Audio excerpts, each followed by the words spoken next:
Extreme radio for extreme times. This is A View from Space with the Spaceman on Talk Radio AM 640. I'm the guy that calls space. This is A View from Space. I'd like to welcome you in if you're listening right now, driving around town, listening to AM 640. I welcome you in.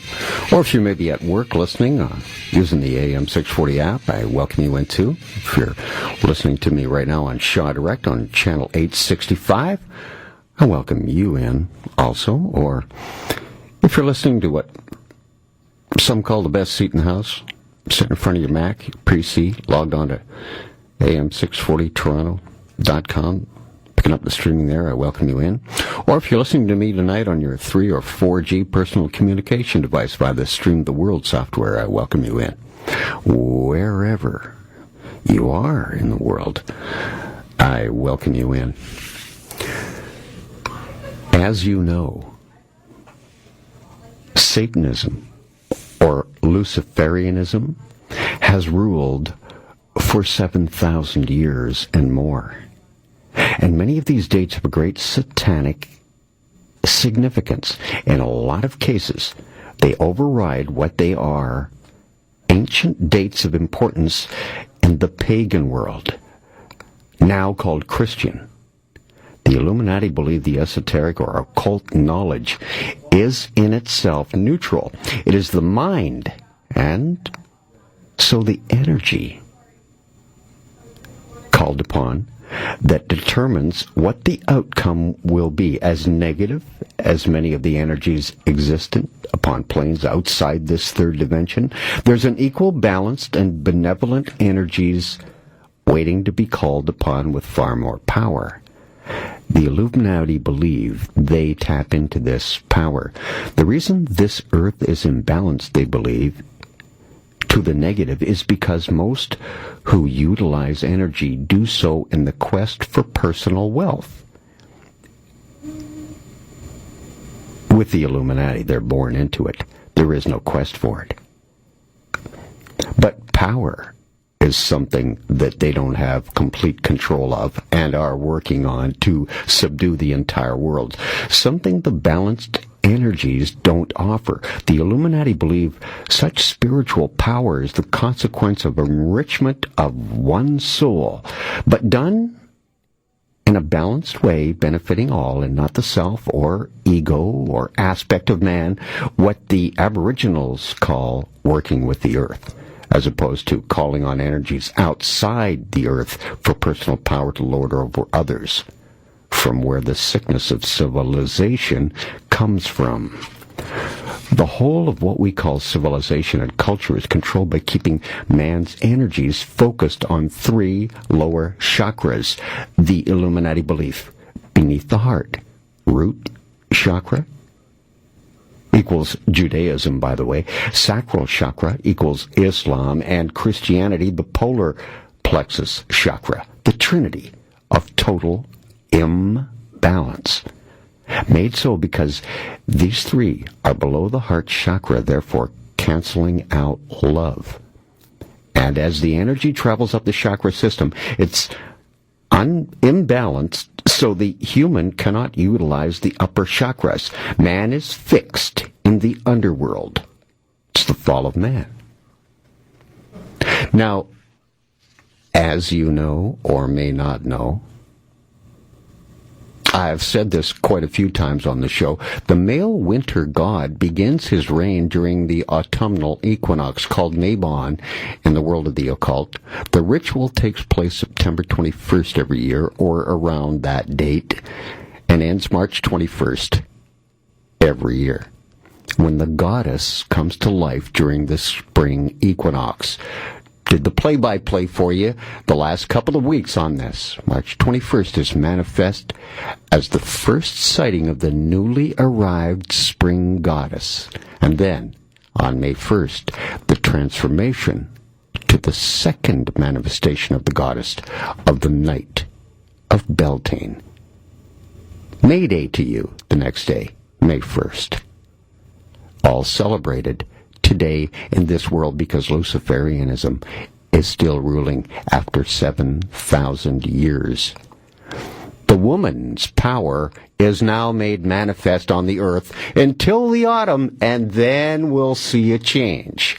So when I come back, I'll show you exactly why the Masters golf tournament is on today, or this week, in this spate of time.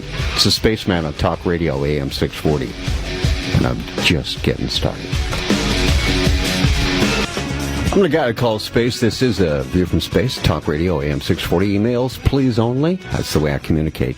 Space at 640toronto.com or Spaceman at 640toronto.com. Start coming in before the show even begins. With all kinds of things lately.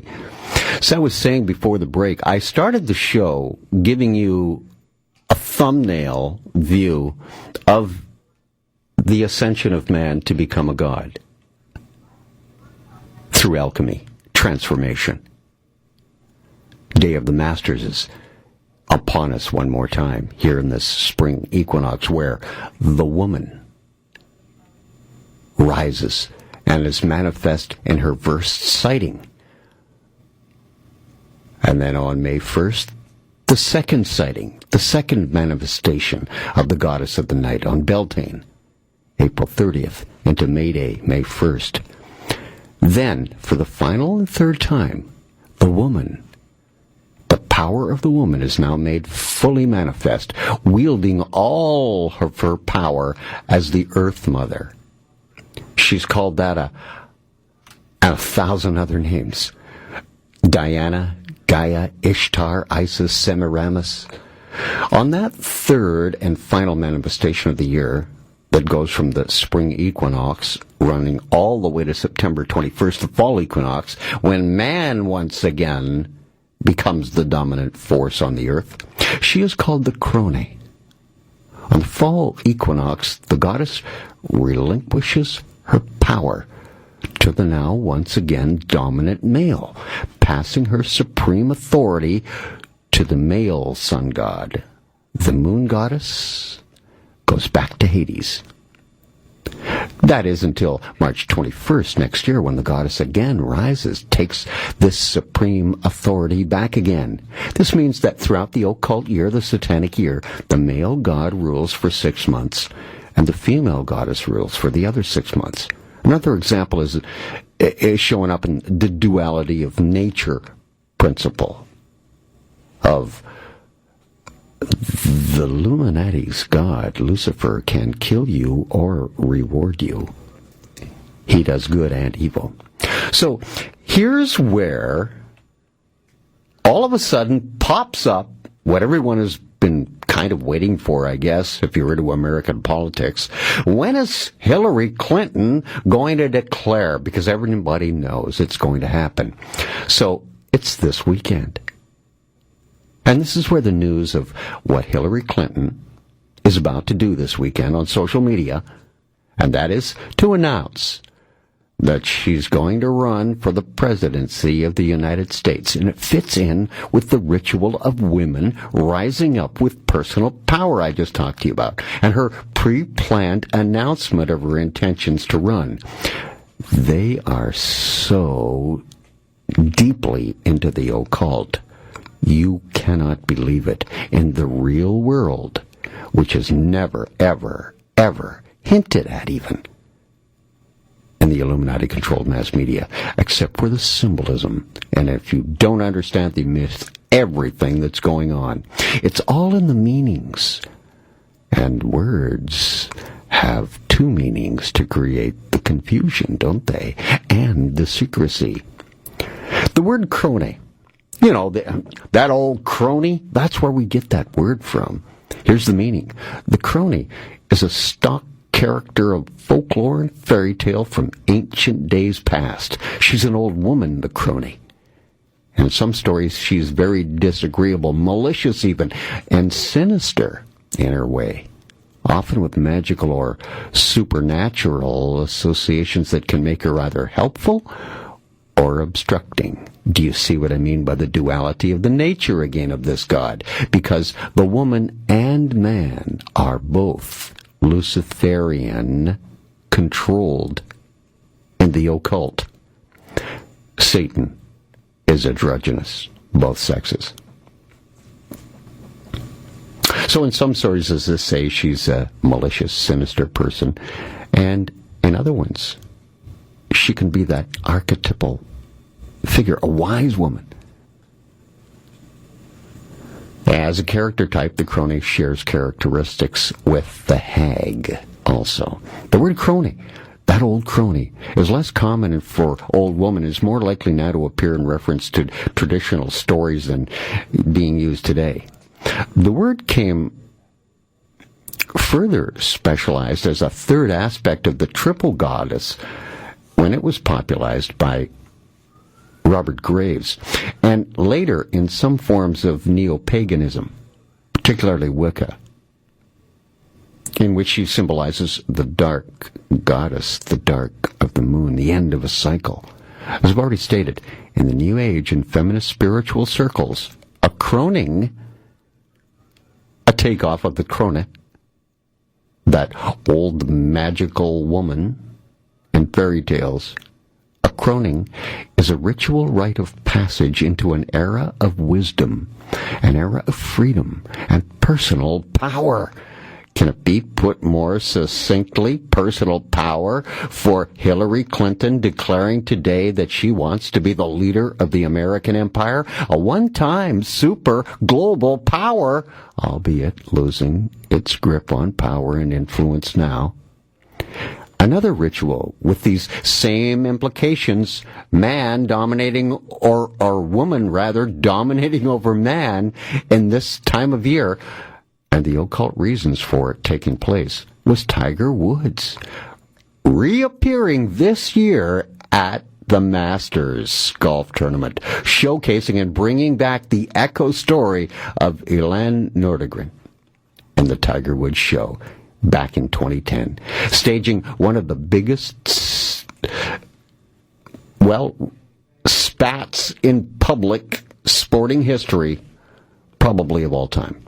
The greatest golfer of all time falls from grace and falls from the leaderboard.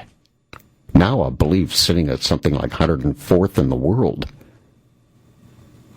At this time of year, it happened in 2010. It took place right on the same weekend. This weekend, the one that Hillary Clinton also chose to make her announcement to the world. Why this time of year, you ask? It's the date. Get it? April 8th. April 8th on the occult calendar is Masters Day. What do you think they named the tournament the day of the Masters? More on that coming up. But April 8th, the day of the Masters. If you'll recall the story, I don't know if you can recall it or not, but it was in 2010, Tiger Woods, snubbed by his wife, prepares for his first golf event since the affair hit the media, 2010. She was said to have been angry with the 34-year-old golfer for making his comeback so soon after vowing to spend more time with his family. Remember the story? Man versus woman, the woman dominating, holding the trump card. Woods, the god of golf, is thought to be in Georgia, where the Masters begins the next week, but Ellen takes their 18-month-old son, Charlie, to watch tennis in Miami at their home state of Florida instead. And this show is just beginning all over again as Tiger is holding another news conference about how he's golfing this year. Back in 2010, he did the same thing. A news conference Easter Monday, Resurrection Monday. This will bring his sexcapades front and center into the media, with him answering the questions for the world to see. Easter Monday, 2010.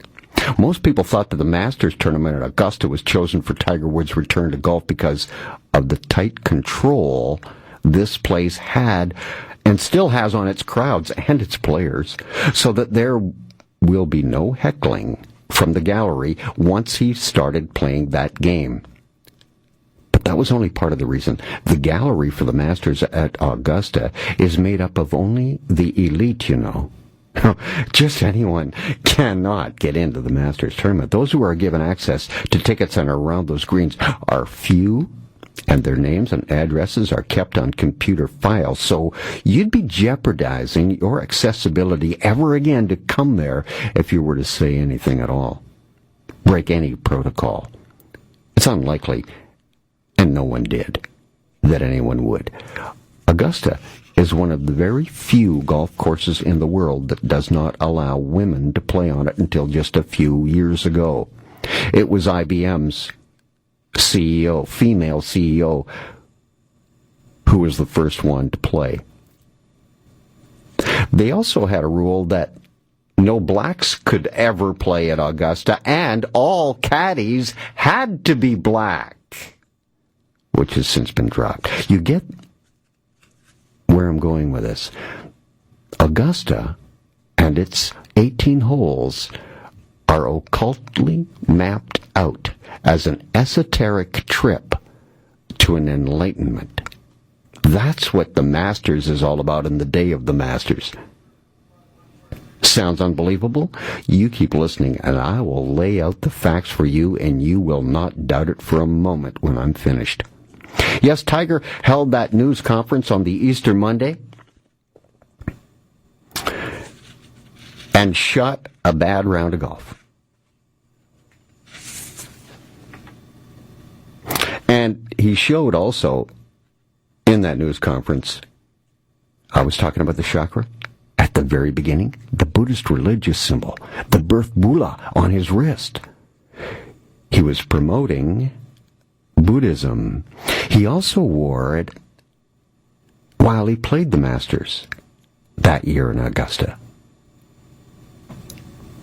Perth is a Buddhist practice involving the recitation of sacred texts by monks after the ritual of giving of food by the Buddhist believer to others. You have to help others. This results in the person receiving merit, which in turn gives them protection. Buddhist monks chant a sacred text, which gives a certain degree of protection on the person. This occurs in tandem with the offering of food.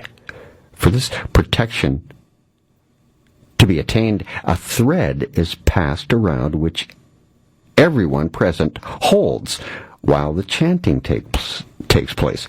Now, a ward is created using the thread and is tied around the right wrist, the right hand being clean. The left hand is associated with bodily activities and therefore unclean. This is called a pirith nula, pirith string. The pirith nula, or string, confers protection from bad luck, which usually comes in the form of devils, but the string only has power for 3 days, after which it can be cut off. But most devout Buddhists often keep the string on as long as possible, probably to demonstrate their piousness.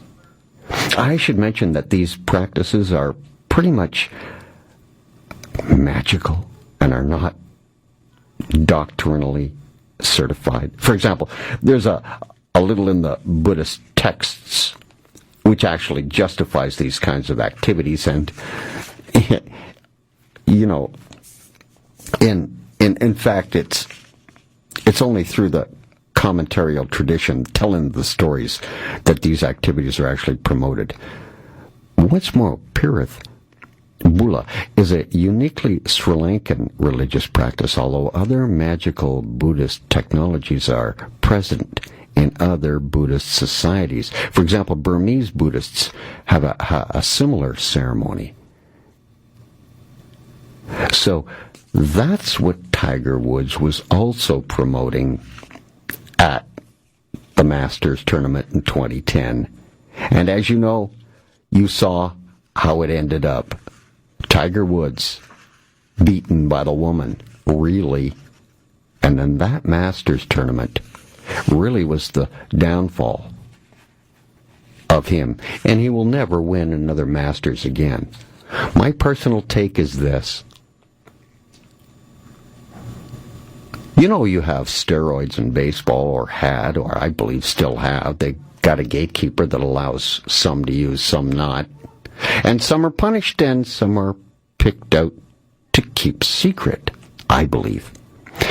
And I believe that Tiger Woods was using steroids, and golf said, we will not have anyone with all of those records, a cheater, and an asterisk having to be put in the pristine golf history books. Because, you see, golf is revered as very, very, very high in priority. And it cannot ever be blemished. And the ones that guard the game of golf will never put up with any shenanigans. And Tiger Woods was using steroids, I believe. Dr. Galea is the connection. Jose Reyes also using in those days for healing purposes, they say, and this is what Tiger Woods' contention probably was to them, but they would not have an asterisk showing up in their golf records, so therefore he has to be shamed in public. They allowed him back, but he will never win another tournament in the majors, and he will never take Arnold Palmer's record. A black man taking it from a white man at Augusta, it will never happen. Secretly, underneath, they still have those same beliefs that they've always had. Yes, Tiger Woods back again at the Masters. What of the Masters? The day of the Masters. What's that really all about? Well, this day is inextricably connected to the adept of all adepts, the master of all masters, as he was called. He is Hermes Trismegistus. Yes, from the old ancient Egyptian mystery religion. And to even learn more about what Tiger Woods has been involved in, the day of the Masters, the goddess rising in the spring to dominate until the fall as the goddess worship of power, and then the male taking over again in the fall. It will all fall together for you on tonight's show. It's a View from Space. It's on AM 640. I'm the Spaceman. Back in just a minute. I'm a guy to call Space. It's View from Space. It's Talk Radio, AM 640. Like to communicate with me, it's email, spaceman at 640toronto.com or space at 640toronto.com. Thanks for the one that you've sent me. I really appreciate it, I really do. So let me just say one more thing about Hillary Clinton and her announcement that's coming up in just a few hours to announce that she's going to run for the presidency of the United States, fitting in with the ritual of women rising up with personal power. And her pre-planned announcement on this date is no accident. But what about this? Is this a premonition of sorts? As you know, it's a fixed election date in the United States of America 2016. It'll be in November.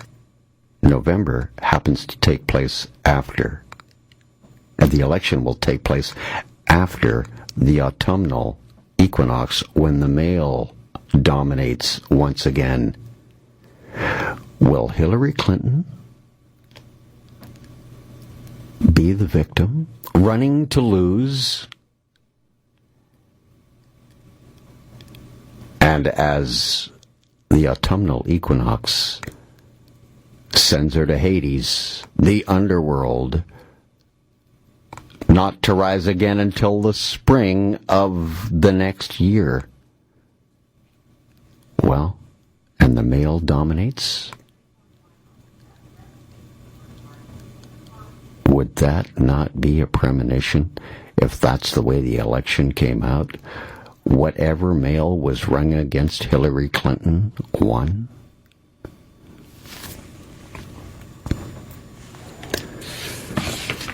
And one more thing about the Day of the Masters. The Day of the Masters is really and truly about the masters of the masters. That's what the golf tournament is about. All the big boys play in that one. No small fry there. The masters play the masters on the Day of the Masters. But in the esoteric spiritual world where the Day of the Masters tournament is conceived from, well, that's the enlightenment of the adept who strives to become the master. And that's what the golf holes are all about. Man's quest to be victorious in that alchemy of changing from man to God. And you do, when you win, put on the green jacket and become a golf god. So for around 7,000 years, Luciferianism has been running the world, and we work on the wheel of life, with the satanic dates being celebrated, superimposed now with Christian dates to make it palatable.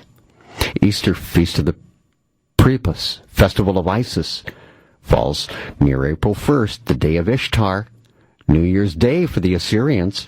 April 8th, as I say, the Day of the Masters, a day for sacrifice and satanic sects. It's a day for sacrifice to Baal, Moloch. An ancient ritual took place in the evening before the Day of the Masters. And that ritual was the goddess Ishtar, Isis, slept with the Assyrian king, whoever he was, in her White House. Yes, that's what Ishtar, Isis's palace, was called, the White House. If she approved of him in their tryst in the bedroom, he was king for another year. If she disapproved of his lovemaking, he was killed. And sometimes Isis would become pregnant in these ritualistic trysts with the king, and this became the foundation of the bloodline for all the Roman emperors that followed in history. This is the bloodline I talk about. This is the doorway bloodline by which the masters of the world are descended from. The Masters tournament begins then on April 8th, Masters Day, the Day of the Masters, even the date chosen by the Vatican to bury Pope John Paul II. Attending the funeral were 5 kings, 4 queens, 200 heads of state. You talk about the Day of the Masters gathering. What's especially interesting about this funeral for John Paul II is that the Italian press declared the Pope dead on April 1st, but the Vatican came out quickly and denied that fact. They insisted he did not die until the next day, which was April 2nd. Why? Well, there was a reason. You see, the Catholic Church denied the death on April 1st of John Paul II because canon law states that the Pope must be buried between the 4th and 6th days after his death. If he died on April 1st, then he would have had to have been buried by the 7th, the latest. But if he died on the 2nd of April, he could be buried on April 8th, the Day of the Masters.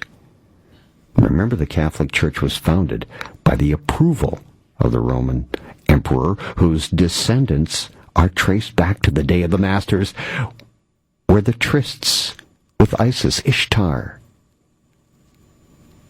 were held in the White House as the king of the country slept with the goddess.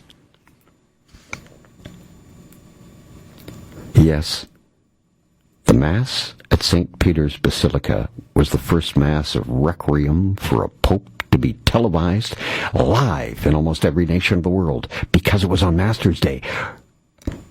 Then Cardinal Joseph Ratzinger, later Pope Benedict XVI, led the Mass. Cardinal Joseph Ratzinger was also the man who ran Pope John Paul II's entire papacy, by the way. And this tournament, the Masters, highly prestigious, scheduled for the first full week of April every year. It's the first of the majors to be played every year, too. Unlike the major championships, the Masters is held every year in the same exact location. Why? Because it's the day for the Masters. I'll walk you through the holes. It's unbelievable. It is man's ascension to become God. Augusta, Georgia, Masters Tournament. There are many satanic dates on the Illuminati's satanic calendar that'll going to be the basis for all kinds of happenings this summer, or spring, summer, and fall of 2015. And I'll try to keep you abreast of them and do my best. Yes, I'll tell you now, but the day of the Masters is all centered around Hermes Trismegistus, the first ever Master of Masters. From old Egypt has come the fundamental esoteric and occult knowledge, you see, teachings which have so strongly influenced the philosophies of all races, nations, and peoples because of the leaders of these nations, these races, the elites, have been in control for several thousand years and have been giving their pagan influence on all societies, all empires. Egypt, the home of the pyramids, the Sphinx, was the birthplace of this hidden wisdom and mystic teaching. From her secret doctrine, all nations have borrowed. India did it. Persia, Chaldea, Media, China, Japan, Assyria, ancient Greece, and even Rome. Yes, right around the world, I tell you, the Illuminati are controlling all countries and are an octopus in the business world, and it's through power of money. And other ancient countries partook liberally at the Feast of Knowledge, which the Hierophants, the masters of the land of Isis, so freely provided for those who came prepared to partake of the great store of mystic and occult knowledge which the masterminds of that ancient land had gathered together. See, in ancient Egypt lived all the great adepts and masters who have never been surpassed, and who seldom have been equaled during those centuries that have taken their processional flight since the days of the great Hermes. In Egypt was located the great lodge of lodges of the mystics. The doors of her temples entered the neophytes, and who afterward, as hierophants, adepts, and masters, traveled to the four corners of the earth, carrying this knowledge with them, this precious knowledge, the Illuminati believe, which they were ready, anxious, and willing to pass on to those who are ready to receive the same, only if you were eligible and one of the elite. All students of the occult recognize the debt that they owed to these venerable masters of the ancient land of Egypt. But among these great masters of ancient Egypt, there was one whom the masters themselves hailed as the Master of Masters. This man, if a man he was at all, they said, dwelt in Egypt in the earliest days. Hermes Trismegistus. He was the father of the occult wisdom, the founder of astrology, the discoverer of alchemy. The details, do you hear that? The discoverer of alchemy, the founder of astrology. Two of the huge tenets of control of the masses. The details of his life story are lost to history, being history, that is, for the public consumption. But somebody, I know, somewhere, has that ancient knowledge and the ancient scrolls. I know it. To create the confusion and fog around Hermes, well, there's all kinds of what we would call misinformation. That when I return on Talk Radio AM 640. I'm the Spaceman. There's more in just a minute.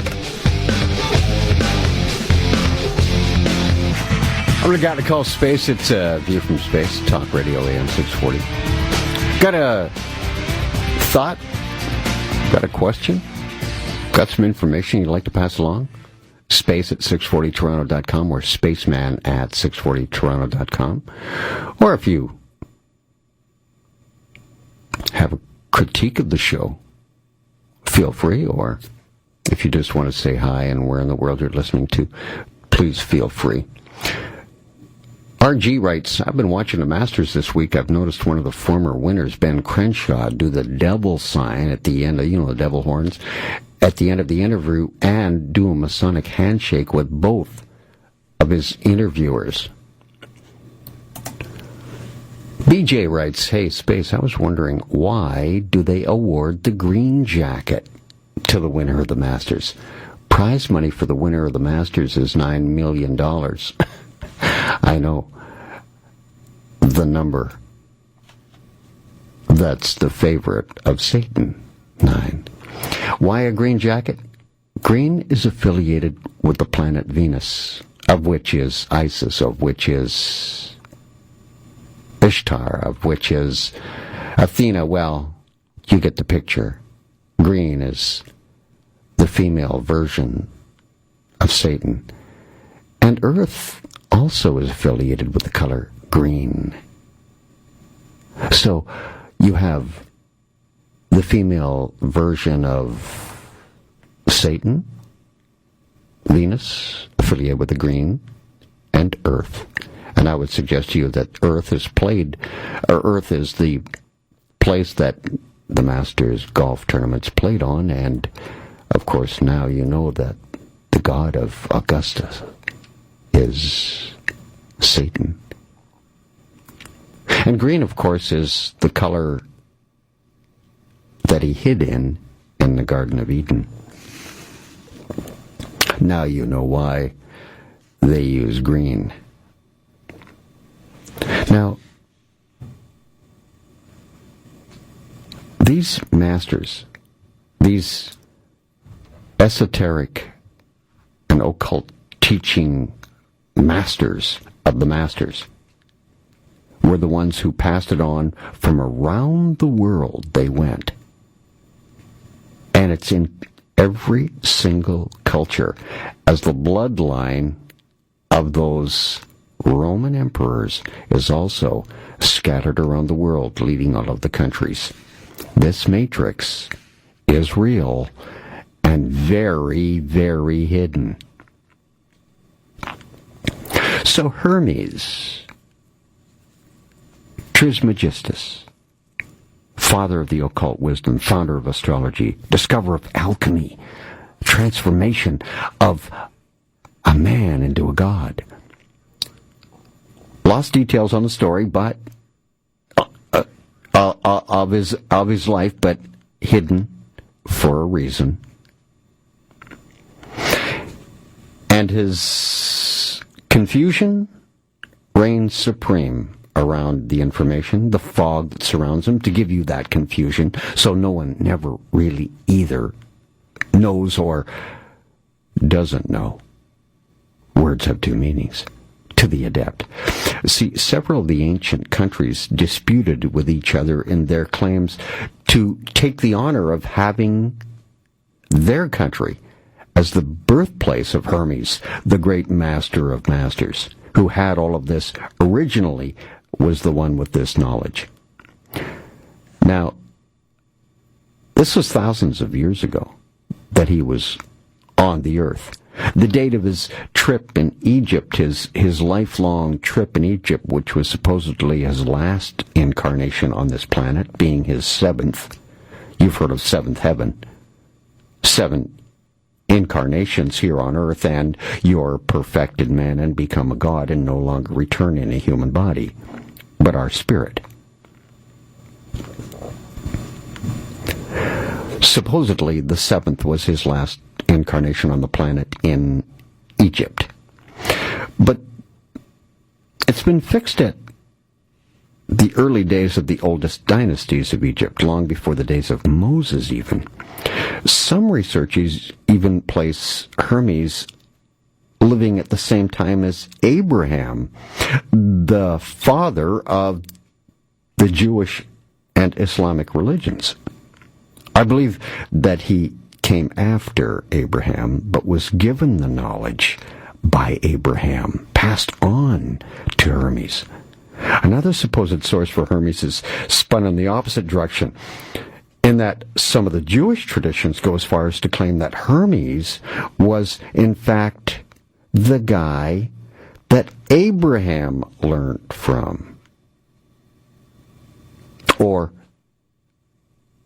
Abraham learned from Hermes. Which is it? See, that's the part that is in a fog. Was it Abraham who learned from Hermes this esoteric, ritualistic wheel of the year? Of the blood sacrifices on certain dates following the stars? Or was it Hermes acquiring the secret mystic knowledge from Abraham? No one will ever know. We will never know. But there are some on this planet that believe they have the scrolls, the scripts. They think they know. As the years rolled on after Hermes died, the Egyptians deified him, made him one of their gods under the name Thoth. Traditional records show in history that he lived around 300 years. Yeah, lived 300 years in the flesh. Years after, the people of ancient Greece also made him one of their many gods, calling him Hermes, the god of wisdom. And the Egyptians revered his memory for many centuries, yes, tens of centuries after, calling him the scribe of the gods. They gave him a distinctive ancient title for greatness, which is pronounced Trismegistus, which means the thrice great, the greatest of the greats. 3 times great. In the ancient lands, the name Hermes was revered, being synonymous with the fountain of wisdom. Even to this day, we use the word hermetic in the sense of secret, sealed so that nothing can escape, right? It's a hermetically sealed envelope. And by this reason, of the fact that the followers of Hermes have always observed the principle of secrecy in their teachings, they didn't believe in casting pearls before swine. In other words, they didn't tell people that they didn't think were entitled to know this as esoteric, controlling knowledge, and all the secrets in science, but did practice the age-old milk for babies, meat for strong man analogy, both of which are used, by the way, in the King James Version of the Bible, but both had been used by the Egyptians for centuries before the Christian era even began. The Wheel of the Year, the satanic rituals and feasts, begins March 21st or so. Feast of the Beast, the Mock Wedding, the Bride of Satan, Easter Feast, the Festival of Isis, called many things. April 1st is the Pagan New Year. April 2nd to the 26th is the preparation for the sacrifice of some satanic sects. And April 8th, Day of the Masters. Day of the sacrifice to Baal and Moloch is on the 19th of this month. April 24th is St. Mark's Eve. April 26th to May 1st is Corpus de Baal. And April 30th, the high witching holiday of Beltane, satanic high feast of Walpurgis Nacht. 8 days it runs for. May 1st, the very next day, May Day. the Satanic New Year's Day. Spaceman, Talk Radio, AM 640. More right after this break. I'm the guy to call Space. It's a view from space. Talk Radio, AM 640. Emails to spaceman at 640toronto.com or space at 640toronto.com. Thanks for the one you sent. I appreciate it. My resident numerologist, SR, checks in using simple English gematria. He takes the title of the golf tournament, actually of the golf course itself in Augusta, Georgia. Augusta National Golf Course. Works out to a gematria number of 297. 297 equals 9 times 33. The highest of the ascended masters in masonry, 33 degrees. 9, Satan's favorite number. 297, Augusta National Golf Course. 9 times 33. Oh, SR, my resident numerologist, isn't finished.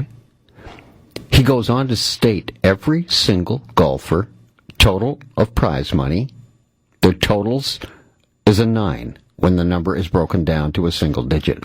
That is everyone, every single one from the winner to last place. Each total as a single digit is always a 9. Some say Satan's favorite number is 9. SR. Later space. So you see how esoteric the Masters really is. Oh, and this email from CB. Greetings, Space. Haven't emailed for a while. Assured, though, I am listening.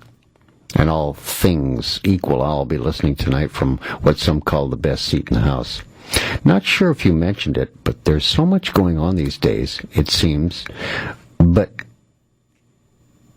given it is Masters weekend, and I admit I do like to watch, being an occasional hacker playing golf when I can, although with the weight of the current Illuminati yoke, he means is no time to do anything, working, eating, sleeping. It seems there is less and less time for distractions or hobbies and only time for work and, should I say, barely scratch out a living.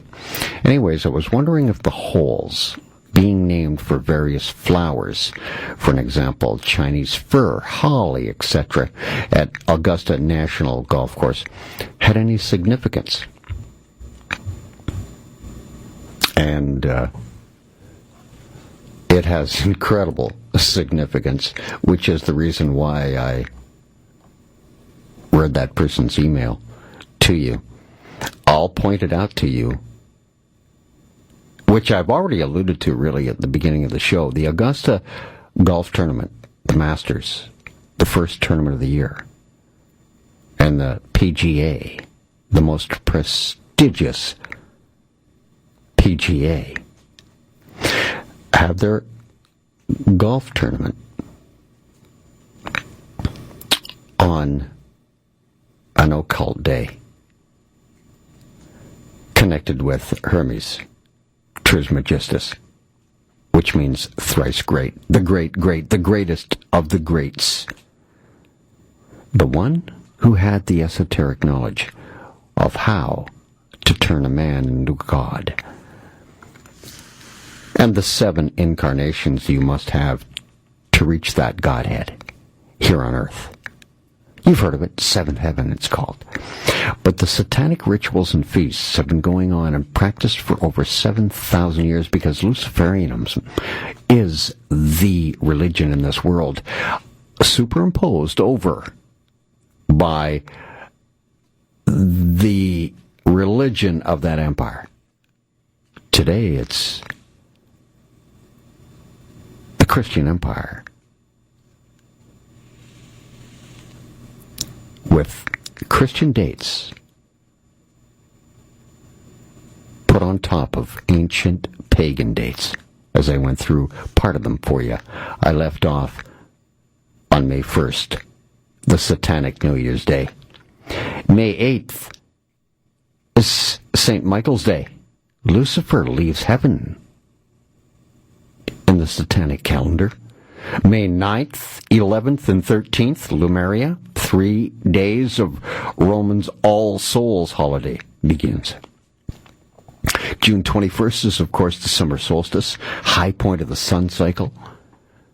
Sirius the dog star rises July 23rd, which is the star that alerted the pharaohs to begin the planting season along the Nile, giving green foliage and food to his subjects.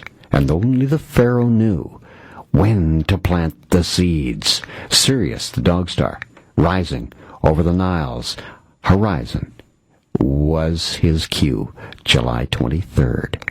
August 1st is Lammas, the harvest, the first of the harvests coming through. The 13th of August, the feast day to Hecate. The 24th of August is Mania, open of netherworld gates to Osiris's birthday. August 28th, the feast of Nephthys, the wife of Set, goddess of death. The 31st of August, the day that Lady Diana was killed, the day of sacrifice to Hecate.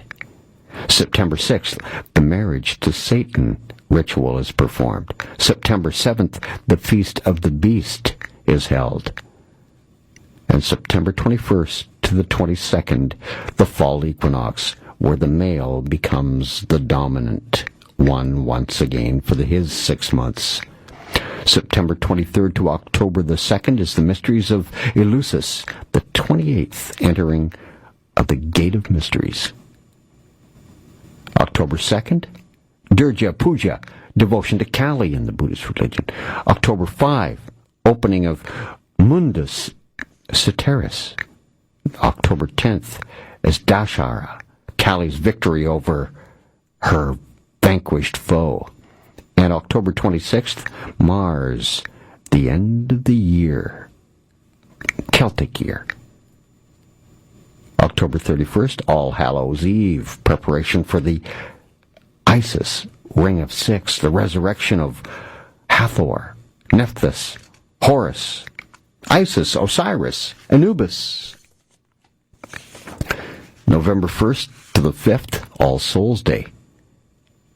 So in Hallow, 6 days of ritual drama, search for pieces of Osiris's body, and the Feast of the Netherworld also takes place between November 1st and the 5th, which is right near the resurrection of Osiris, the male dominating once again. It's the American election. November 1 through 5.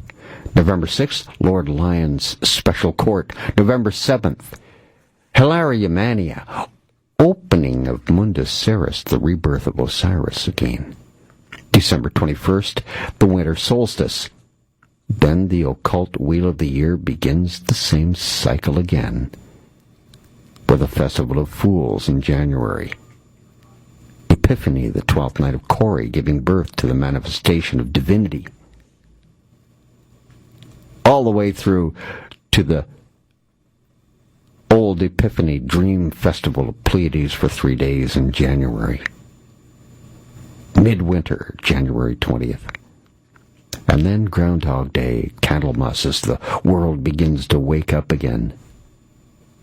And around we go again with the same consistent blood sacrifice rituals every single year. I've been following them for over 25 years.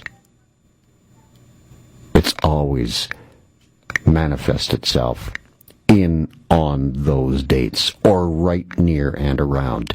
Same time every year, just as the Day of the Masters is held in Augusta on April 8th, the Day of the Masters in the spirit world. So the holes of Augusta My emailer was wanting to know why it named after all of those flowers and what the meanings were, and if there was indeed a meaning. Oh yes, Augusta as an ascension to a god is what that trip is. 18 holes. Let's go through them next. Talk Radio, AM 640, I'm Space. I'm a spaceman. This is A View from Space. Thank you so much for the email you've given me. A lot of interest in this Masters tournament. Even not in the spiritual world or as a listener to this radio show, but when you take the immense popularity in the world and then add to it the esoteric knowledge that goes along with this Masters Day and what's actually behind the name even in itself as the Masters gathering in the world. Hermes being the first of the Master of Masters, sharing the knowledge, the information on how to become enlightened, a god, to reach Godhead as a man. And it's reflected on the golf course at Augusta with all of the greats in golf learning from one another on how to get, well, to become a god and put on the green jacket.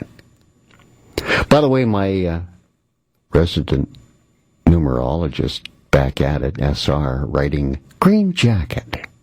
Using simple English gematria, green jacket equals 99.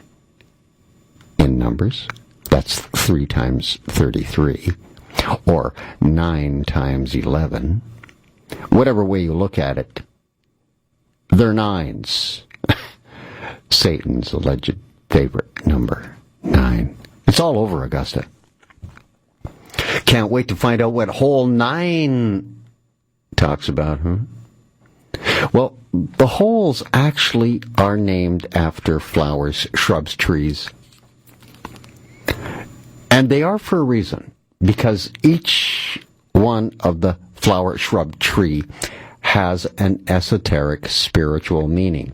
So as you play Augusta and play the game of golf, tee off at hole 1, the one called Tee Olive, hole 1, at Augusta, Georgia, you begin your trip of a quest to become a god. Thrilling, isn't it?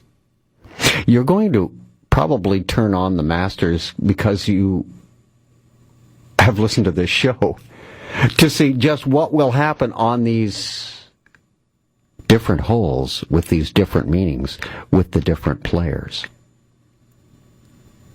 It's really quite sensational, really. So, Tee Olive is the tee-off of your 9 holes.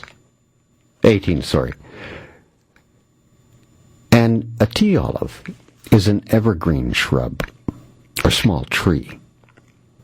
It's a species native to Asia, all the way from the Himalayas through southern China, to Taiwan, southern Japan even, found in Southeast Asia as far as south as Cambodia and Thailand, as a matter of fact. And in traditional Chinese medicine, osmanthus tea has been used as a herbal tea for health treatment. So, right away we have a aiding of your health to begin. Evergreen. Evergreen means one thing in the spiritual world: everlasting life. Evergreens give the symbolism of eternity. Because you see, they never die. An evergreen tree seems to be alive in the winter, summer, fall, and spring. It never goes brown, and the leaves never fall off, the needles never fall off. That's why the evergreen, the coniferous trees, are eternal life. So hole number 1 is your trip to eternal life. Tea olive. All right. I don't remember what the par for that course is, but usually they're around 4 and 5s. Hole 2, once you get past tea olive, is called pink dogwood. That's hole 2 at Augusta. A symbol of man who will again seek the deeper significance of all things in creation. All right, so you've just started your journey to everlasting life with a symbol of the next hole, pink dogwood tree, a flowering plant actually, a symbol of a man who will again seek the deeper significance of all things in creation. In other words, he will look for the secret knowledge, the hidden, the Luciferian, scientific / black magic trick to compete and beat all those who try to attain what you want. The green jacket. This pink dogwood is also used in the production of inks, by the way, spoken word, scarlet dyes, and as a quinine substitute. That's why it is honored with the name of a hole at Augusta.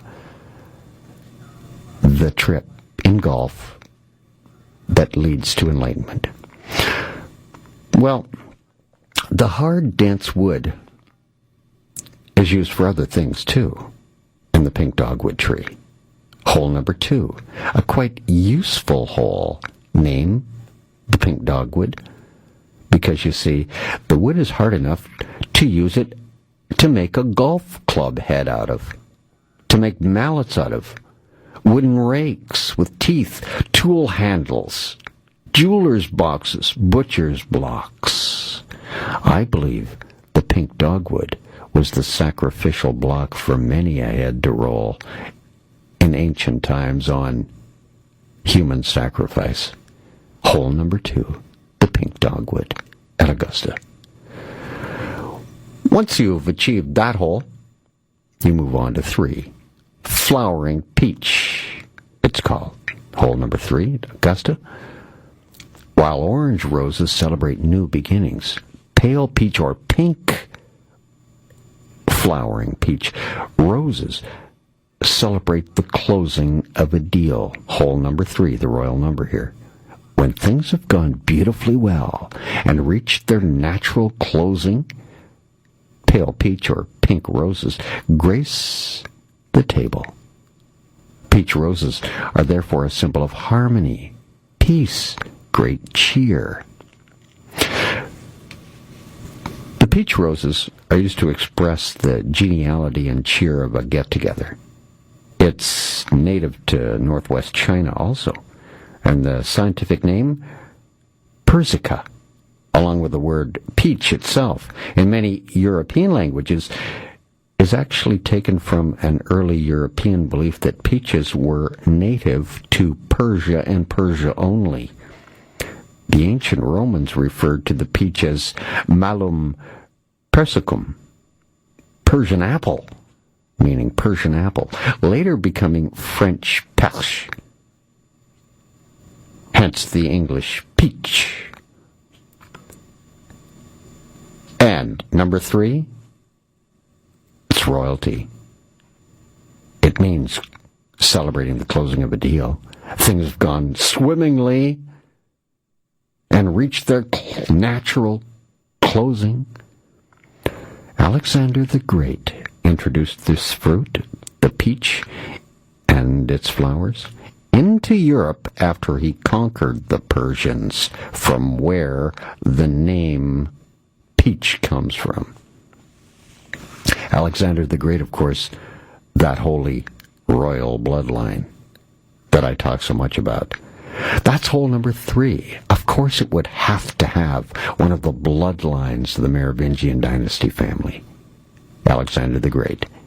Hole number 4 at Augusta on the trip to enlightenment by the adept is called flowering crabapple. It's native to North America, the flowering crabapple tree. It's a good wood for cooking.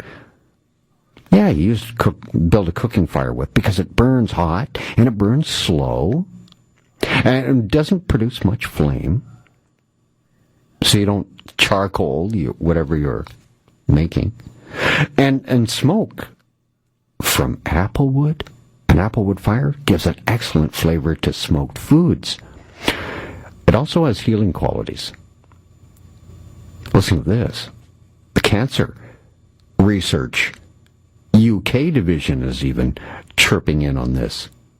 Crabapple has been listed as one of the 38 plants that are used to prepare Bach flower remedies, a kind of alternative medicine promoted for its effect on health. And according to the Cancer Research UK branch, they say, so far, no scientific evidence to prove that flower remedies can control, cure, or even prevent any type of disease, including cancer. But they're open to doing more research. Yes, that's why the crabapple, hole number 4, on man's ascension to become a god. A remedy, an alternative medicine. Hole number 5 is called magnolia at Augusta. The magnolia flower, well, that meaning is attached with the symbols of perseverance, nobility, beauty, sweetness, dignity, and love of nature.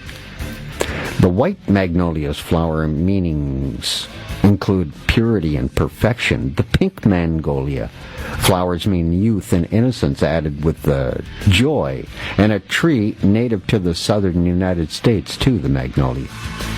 Used in the construction of furniture, by the way, boxes, Venetian blinds, sashes, doors, even used as veneers. Hole 6 next at Augusta on Talk Radio AM 640 on man's ascension to Godhead. I'm the guy that calls space. This is a view from space. You can email me, spaceman at 640toronto.com or space at 640toronto.com. 2 addresses to take the load. RG writes, what of the name Augusta? What does it symbolize? Well, Augusta, the name of the tournament itself, the name of the actual golf course itself, comes from, well, the month of August, originally called Sextilis, meaning 6 because it was originally the 6th month before they changed it, rejigged the calendar, Pope Gregory. But this name, Sextilis, was changed to Augustus in honor of, well, the very first of the Roman emperors. Augustus was the very first of the Roman emperors. Remember, I pointed out that the tryst at the White House with Isis, with the king, when she slept with him that one day, and there were pregnancies that did come of these trysts, they became the Roman emperors and that whole bloodline. And Augustus was the first of the Roman emperors to be from that Isis, Ishtar, whatever you like to call her, temple and tryst with the king of Assyria. That's where Augustus and Augusta, taken from Augustus, is come from. Hole number 6, juniper, it's called, at Augusta. It's a fabled symbol of a great journey, having taken many twists and turns. Names include red cedar, eastern red cedar. It's a big tree. It's native to North America, the eastern part. Southeastern Canada has it, till all the way to the Gulf of Mexico, east of the Great Plains. If correctly cut and prepared, juniper is special because it makes excellent English longbows, flat bows, and the Native American sinew-backed bows the Aboriginals used in North America. Yes, juniper wood is a source for a warrior's weapon. This is man's ascension to Godhead. To complete all of these holes and complete them with the prescribed amount of strokes or less, and one becomes the champion who has mastered them all at the Masters. So hole number 7, called Pampas. Pampas is a region in South America. I don't know if you know this, but it includes Argentina, southern Brazil, most of Uruguay, and Rio Grande do Sul. They're lowlands with a mild climate and well-distributed water system, which makes them an agricultural Eden. Pampas. And the plant, the feathery flower pampas, with its gorgeous head plumes, when they're dried, are mostly used in flower arrangements and for ornaments and ornamental displays. And that's why it's got a hole named after it at Augusta. And the esoteric climb to man's godhood, Pampas. An agricultural Eden. Because remember, the bloodline began with Cain of this holy Roman emperor bloodline. It began with Cain. And Cain, of course, was the first farmer, the horticulturist. The very first one to plant and, as they say in the witchcraft world, to force the ground with seeds. Hole number 8, yellow jasmine it's called in Augusta. In Persian, it's called Yasmin, which means gift from God. Hole number 8, the sun worshipper's number. Besides weddings and decorations, garlands and jasmine ornamented with roses are presented to the pilgrims who leave to perform their pilgrimage to the holy city of Mecca. Throwing more light on religious ceremonies with the yellow jasmine, when a child starts its first lesson of the Quran, its parents and relatives present them with bunches of jasmine and roses as a gesture of appreciation and good luck. The same is done when he completes his education of the Quran. Also when a person dies, departs from this world. The yellow jasmine flower is laid next to the body as a final farewell gift of purity.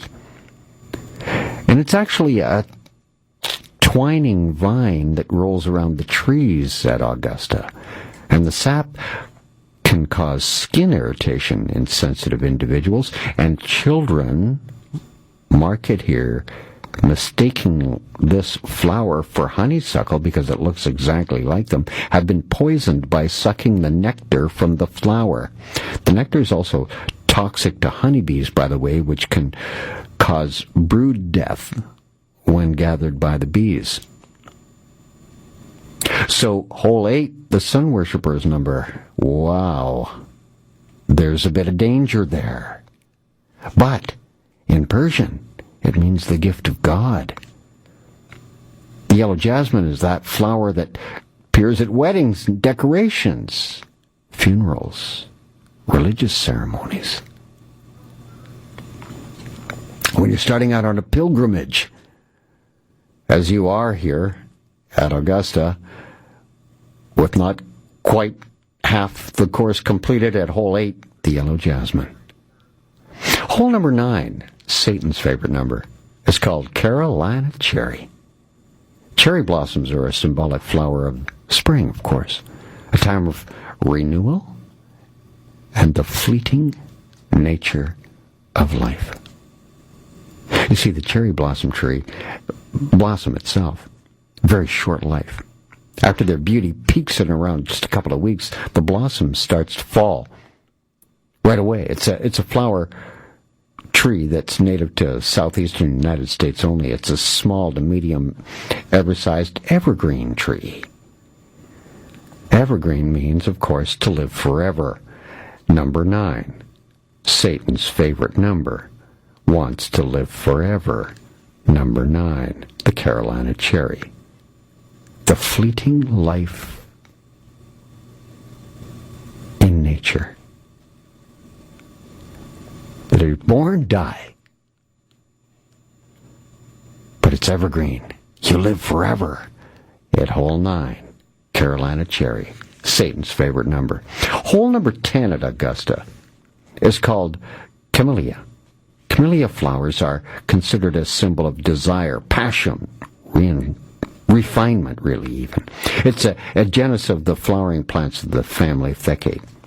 Now, they're found in eastern and southern Asia, from the Himalayas, east Japan, Indonesia. And with the expansion of the tea trade in the later 18th century, new varieties began to be seen in England, imported, of course, by who? Well, the octopus that was beginning to spread way back in the 18th century, long before that even, the British East India Company, the company that would, once the country was totally dominated and controlled, the British East India Company would send its ships down there and ship all the commodities back to Europe, back to the kingdom.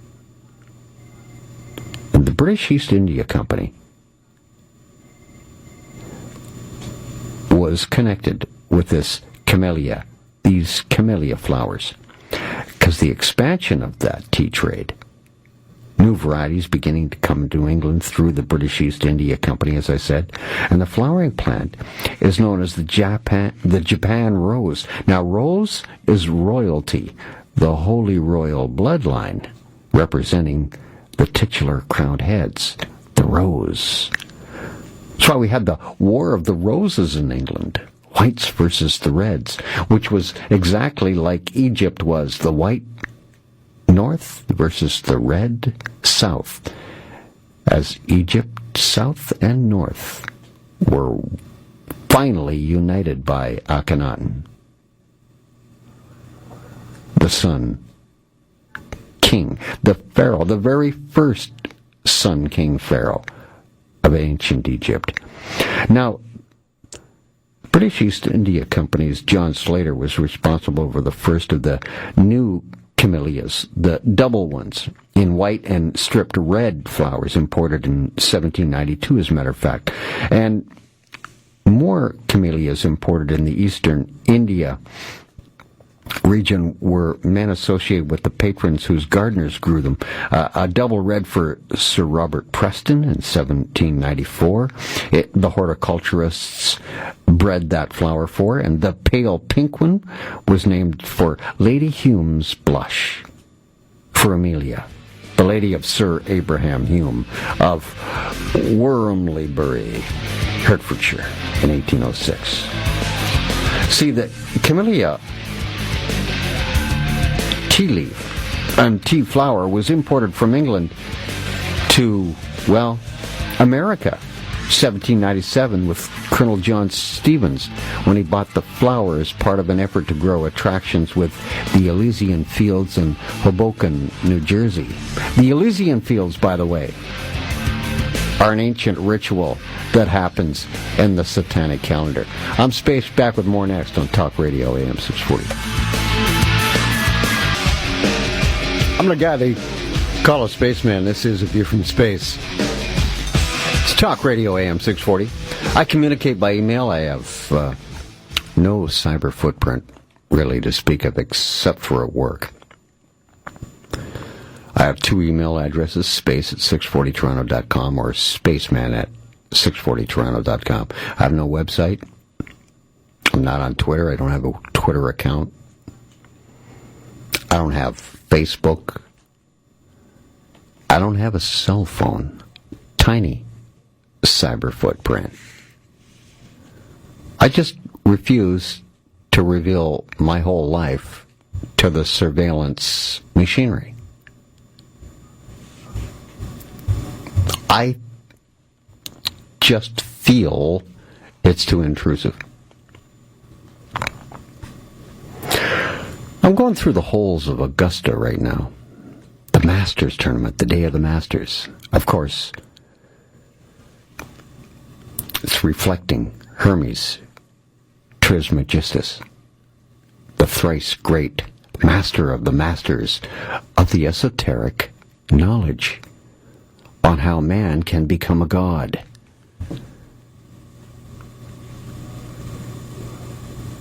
And each hole, of course, named after a flower or a shrub or a tree, which have occult, esoteric, deep meaning. And the Masters Golf Tournament is really and truly a reflection of man's quest to become a god here on earth. And that's what these gentlemen are going through at Augusta all this week. Hole 11 is white dogwood. According to legend, the dogwood was the size of the oak tree even, and other forest trees, huge, being firm and strong. It was chosen as the timber for the cross during the crucifixion of Christ, the white dogwood. According to stories, the tree was distressed for being used for a cruel purpose, and Jesus, being nailed to it, sensed this and told the tree, "Because of your regret and pity for my suffering, never again shall the dogwood tree grow large enough to be used as a cross. So henceforth it shall be slender and bent and twisted, and its blossoms shall be in the form of a cross, too long and too short petals. In the center of the outer edge of each petal there will be nail prints, brown with rust and stained with red, and in the middle of the flower will be a crown of thorns, and all who will see it will remember the flowering white dogwood." It's also a hard enough wood, by the way, to use for making a golf club head. The butcher's block, as I said before, because there are two holes named after the dogwood flower tree. Hole number 12. The golden bell. The bellflower means disappointment, loss.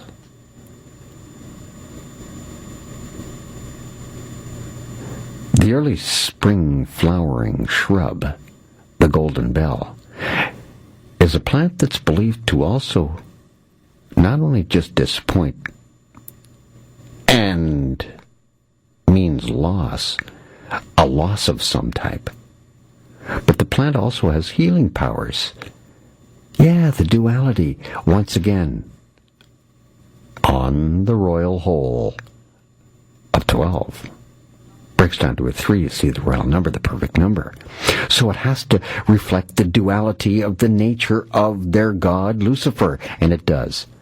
The bellflower means disappointment and loss, but it also is believed to have healing powers. In the movie Contagion, a dramatized hypothetical account of a global virus pandemic movie, forsythia, an ingredient in the golden bell flower, is advocated by conspiracy theorists in the flick as a homeopathic cure for the pandemic worldwide. So you see, the good and the evil, disappointment, loss, the healing power, even strong enough to heal from a pandemic. Hole number 13 at Augusta. It's called Azalea. It's, well, the occult's number, I call it. The number of reincarnation. Azalea flowers carry the message, I implore you to take care of yourself for me. Azaleas, you see, are flowering shrubs. Bloom in the spring, flowers often lasting several weeks. In Chinese culture, the azalea is known as the thinking of home bush and is immortalized in the poetry of Du Fu.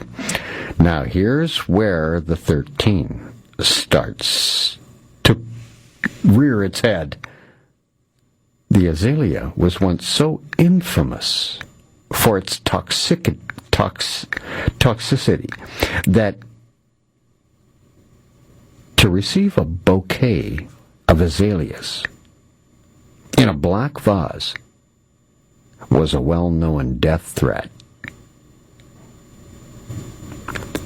Zobaskan, one of the 12 known Zobak Mountains lying on the border between Cheongbuk Province and Yeongbuk in Korea, even has a royal azalea festival held in May every year. 12 mountains, the number of royalty. The toxicity of these flowers was known as a death threat if you received them in a black vase. Hole 13. Yes, the cult's number. If they saw fit, they could snuff you out at hole 13 on the quest to become a god. Hole number 14 at Augusta. The esoteric transformation of man to god, golf god, is called Chinese fir, a couple of species of evergreen coniferous trees in the cypress family. Evergreen trees are coniferous and are believed in the occult, of course, to be the symbol of resurrection, of everlasting life. Always remains green, you see. That's why the coniferous tree is used, the fir tree is used at Christmas. Hole 15 is called firethorn, another thorny evergreen large shrub, said to have home security qualities in this one, which makes them an alternative to artificial fences and walls. People will plant these shrubs instead to make quite the security ring. Thorny evergreens, large shrub too. Hole 15, very thorny. Hole 15 on your rise to becoming a god at Augusta. Hole 16, called redbud. The redbud is a small, cheerful tree, native to eastern North America from southern Ontario, Canada, south to southern Florida even, but it can thrive as far west as California in that dry. Aboriginals ate redbud flowers raw, even boiled them maybe sometimes, and ate the seeds after they were roasted, like we do with sunflower seeds, because of the nutritional value. So a little sustenance on hole 16 as you creep to the last two holes at Augusta. Finally, to become a god, hoping to become a god in the golf world. Hole 17 is called Nandina. Nandina means warm love. More on hole 17 when I return. And the final hole at Augusta, where you find out if you become a god after your esoteric transformation of navigating 17 former holes. Space back with more on the other side of this break on Talk Radio AM 640.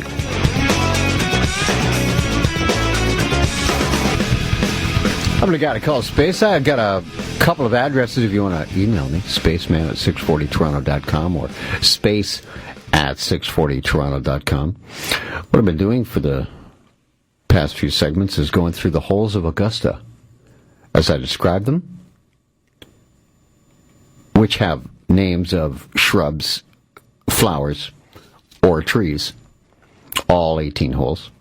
And of course they have esoteric meanings, these flowers, trees, and shrubs, flowers, that their holes are named after at Augusta. And Augusta is, of course, the very first of the Roman emperors, Augustus, which is the gateway, the bloodline of all of the ancient Roman Empire emperors were all from the trysts with the Assyrian king. That's where the bloodline started, with Isis, Semiramis, Ishtar, whatever you want to call her, in ancient Assyria. Hole number 17, warm love, is where we left off. The 17 number is also connected with Osiris and resurrection of Osiris, the sun god, the first sun god of the ancient Egyptian mystery religion. So we're at hole 17 now, with one more to go to become a god, possibly. The Nandina, hole number 17, meaning warm love. A young man who pined away in love, as the legend goes, for his own image in a pool of water, and was transformed into the flower that now bears his name, the Nandina. So what you have is the myth of a young man who loved his own looks so much and longed for his image to stay in the pool of water, not go away, was transformed into the flower that now bears his name. You talk about ego, an egotist, wanting to have your image reflected in a pool of water to stay there once you've looked in it. That is ego at its zenith. The plant itself, the Nandina domestica, means cultivated, commonly known as Nandina, heavenly bamboo or sacred bamboo. And it's a species of flowering plant in the family of Biberides, but native to Eastern Asia, along with the Himalayas, all the way to Japan. But it's not bamboo at all. It's actually an erect, evergreen shrub. It'll stand about 7 feet tall, about 5 feet wide. The fruit, poisonous. The Nandina is poisonous. All parts of the plant contain toxic substances, including things like hydrocyanic acid. This was ingested in ancient satanic enlightenment rituals, and probably still to this very day, that brings the initiate to a very near-death experience. Some even believe that they did die and came back to life. Osiris died and came back to life in a myth as the ancient Egyptians' first sun god. Hole 17. The final hole, Satan's favorite number, 9. The double 9, the 18 hole. This has to be power-packed, does it not? What's the hole called? At Augusta, the final hole for man's ascension to becoming enlightened and become a god is holly. What else? Hollywood. Notice I put a little bit of a pause in there because you're so used to hearing the word Hollywood. Hollywood is used by ancient followers up to today. The ancient Druids were the first to make their magical wands that they'd wave to cast spells out of holly wood. And now you know that's why Hollywood, the movie capital of the world, Hollywood, is named Hollywood because it's the headquarters of the most powerful spell casting in the world. And wands.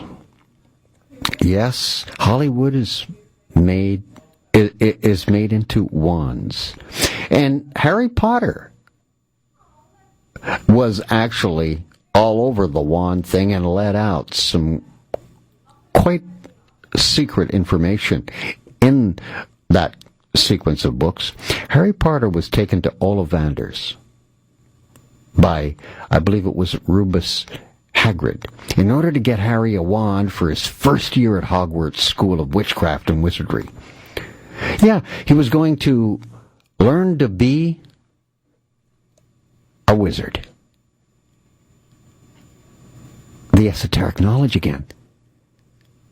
And Harry tried dozens of wands, the book tells you, before he was chosen by a wand. Yeah, he didn't choose the wand chose him. A wand of holly and a phoenix feather. And the owner of the shop said that he had remembered every wand that he had ever sold, and he found it very curious that Harry should be destined for a wand that was brother to the one that had killed Harry's parents and had almost killed him. The wand that can do wonders or kill you. How about that? Holly, wood, for wands that, when waved, cast the magic spell. You are a god. At 18, once you have mastered hole number 18 in the course, the last and final hurdle on the way to becoming a god in the golf world is to wave your magic wand and put the ball in the hole before anyone else. Yes, it's actually a parallel. The Masters Tournament, a parallel to man's esoteric climb to becoming a god in this world.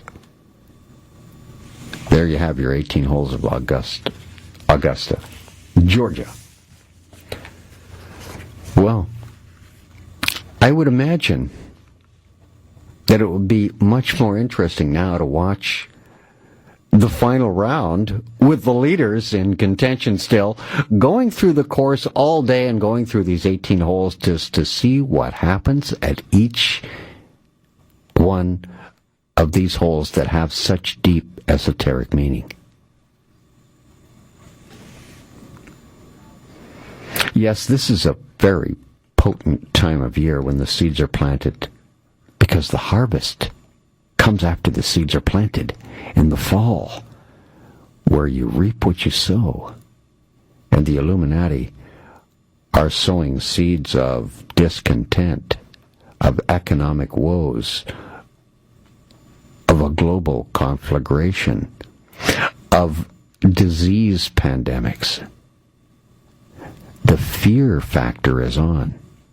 They're pushing and pushing and pushing to foment this war, this ideological war, the Third World War, between Christianity, Judaism, and against Islam. March and April. Wow. And May, as a matter of fact. Let me talk more about those 3 months when I return. And the Fairy Queen. That's got the connection to royalty. The Holy Roman bloodline. Space back with more on Talk Radio AM 640 in just a minute. This is AVFS.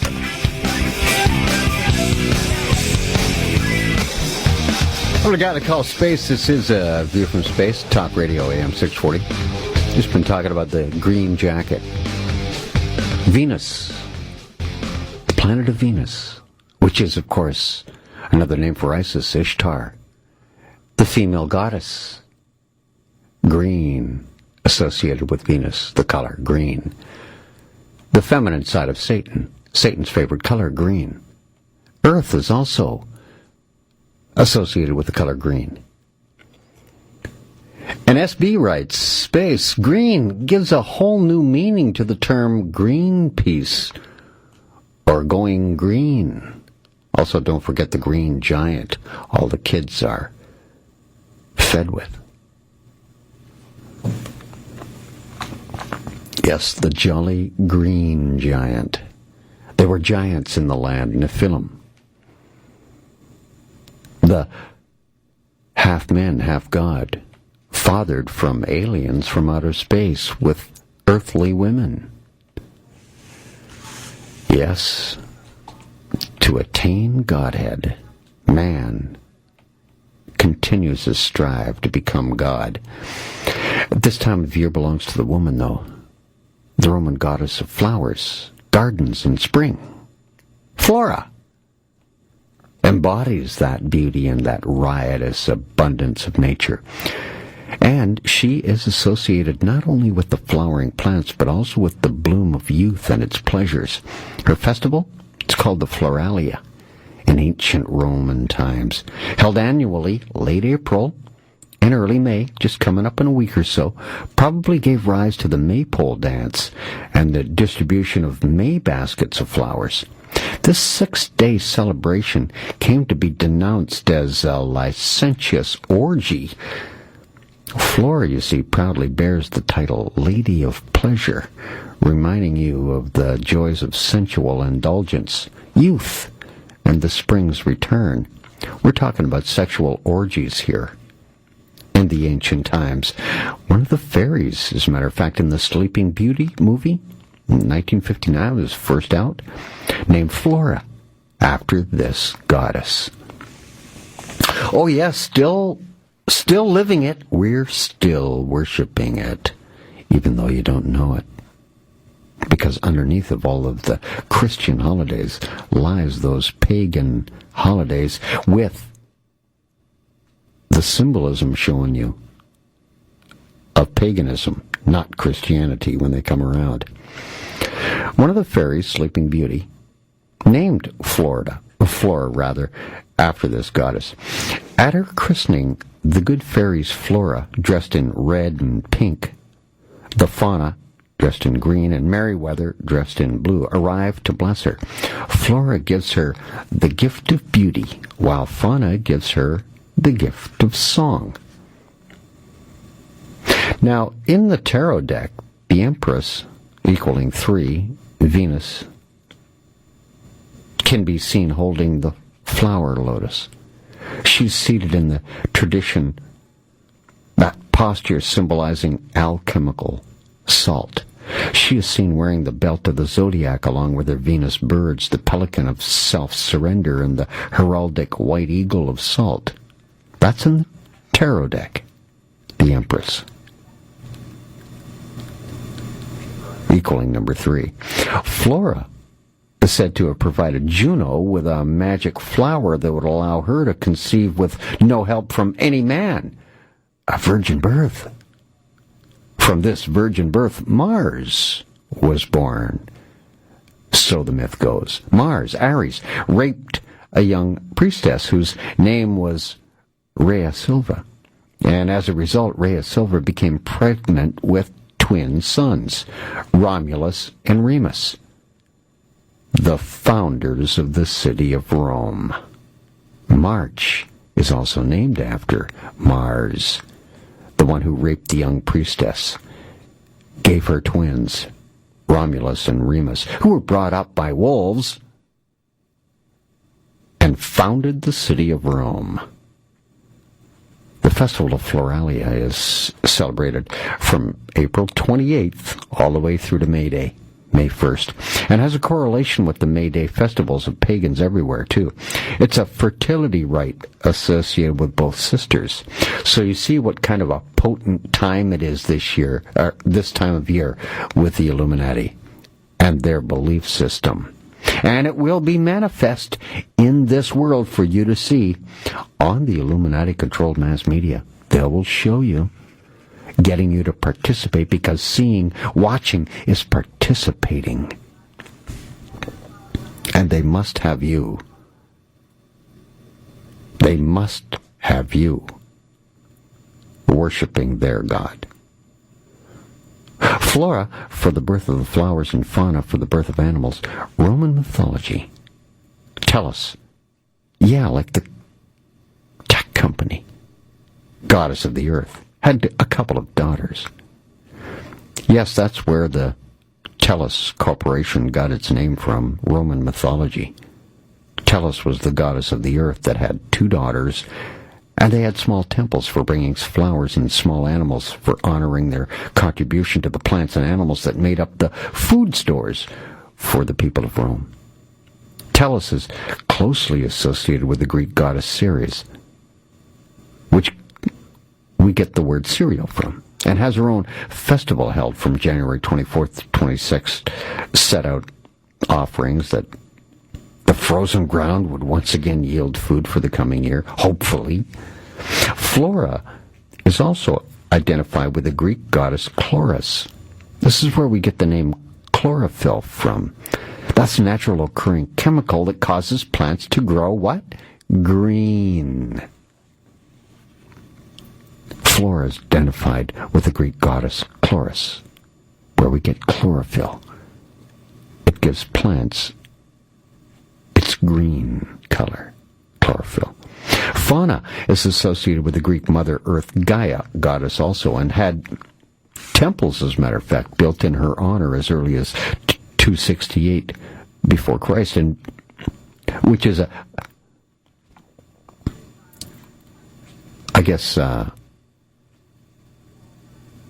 goddess Fauna has her own festival, which is much like Forticidia, and traditionally held on April 15th, when the cows are just getting ready to bear their calves. And a very simple way for today's practitioners of the Mother Earth faith is to celebrate Imbolc, February 2nd. The Roman Catholic Church changed it to Groundhog Day when they were trying to convert pagans to Christianity. But you still celebrate Imbolc.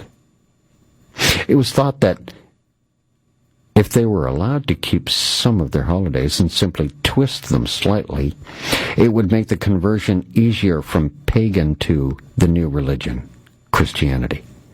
And now we're about to go through that evolution again, that transformation by our masters to transform Christianity, Judaism, and Islam into Luciferianism. Yes, the goddess on May Day, May 1st, every year has a symbol of hope, and that the coming months will bring fertility and prosperity. Goddess worship. Flora, the Roman goddess of flowers, honored during these celebrations with the wearing of a crown of flowers in the hair, while Fauna, the other goddess, is honored with the letting loose of rabbits. Yes, the gestation period with rabbits gives you that sexual connotation. Greek mythology has got a lot of stories about figures named Chloris and light Chloris, or chloros, meaning greenish yellow, pale green, or pallid, or fresh. Chloris meaning also nymph, as in mythological entities in human form, usually are female.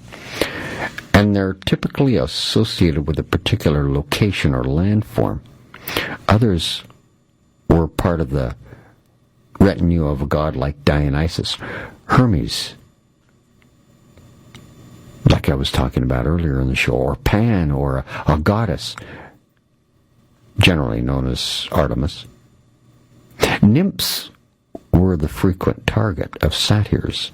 They were frequently associated with the superior divinities, the huntress Artemis, the prophetic Apollo, the reveler and god of wine Dionysus, and the rustic gods like Pan and Hermes Trismegistus, the thrice great, the master of the masters of the esoteric knowledge.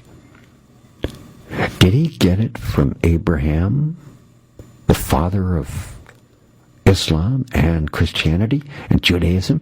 Or did Hermes give it to Abraham? Or did Abraham give it to Hermes?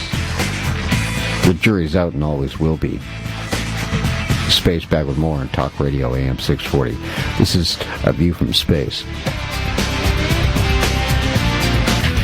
I'm the guy to call Space. It's Talk Radio AM 640. You can email me at spaceman@640toronto.com or space@640toronto.com. Thanks for the one you sent. I really appreciate it. I really do. A lot of them coming in tonight. And it's because the Masters golf tournament, for some reason or other, is so invasive that everyone is aware of it, has been to it, seen it, watch it, or has deep knowledge of it. The esoteric side of Augusta, I'm not sure if it's ever been on the public airwaves before this radio show. Being the esoteric spiritual trip of an adept who wants to become a master of his craft. The enlightenment journey of an adept becoming a god. Because you see, the Illuminati believe they are the gods of this world, and they are. They call all the shots. The only one they don't call is what you can think inside of your head. The rest is controlled by them. Your movements, your money, your job. But the independent thought that you have in your mind is yours and only yours. And your will to do what you will is yours and only yours. And they're coming for that. They're going to try for it. Fear is going to be the method used to cajole you, to trick you, to cast a spell over you, to become bound by them. The symbolic marriage of a nymph and a patriarch, often the eponym of a people, an entire people, is repeated endlessly in Greek origin myths. Have you noticed? Their union lent authority to the archaic king and his bloodline, the royal bloodline, the holy bloodline, the fairy bloodline. Those are the true meanings of the legacy of what's called the Sangrail. Certain royal families, you see, in the Celtic world were said to carry the fairy blood. That is to say, the fate or destiny of a royal bloodline, while the elf princesses of romance and history were often called elf maidens. And certain royal families were said to carry that fairy blood, and it was their responsibility to safeguard the royal blood. But not only for their family, but for mankind itself. Elf maidens were the guardians of the earth, starlight, the forest. It's for this reason that the elves have been called the Shining Ones, because they have led the way. When Queen Elizabeth II sails down the Thames River on her barge, called Gloriana. She did it in June on her 60th diamond anniversary commemoration in 2012. The name chosen for the barge she was seated in, called the Gloriana, was also named after the fairy queen in the poem known as the Fairy Queen. Gloriana is an opera in 3 acts written by Benjamin Britten, taken from an English dramatic musical work by William Plummer. It's based on Elizabeth I, the very, very occult Queen Elizabeth I, and Essex by Leighton Strachey. It was no coincidence that the first performance was presented at the Royal Opera House in London in 1953 during the celebration of the coronation of Queen Elizabeth II. Gloriana, you see, was the name given by the 16th century poet Edmund Spenser to his character representing Queen Elizabeth I in his poem, The Fairy Queen. It became the popular name given to Elizabeth I. It's that the troops at Tilbury hailed her with cries of Gloriana after the defeat of the Spanish Armada in 1588.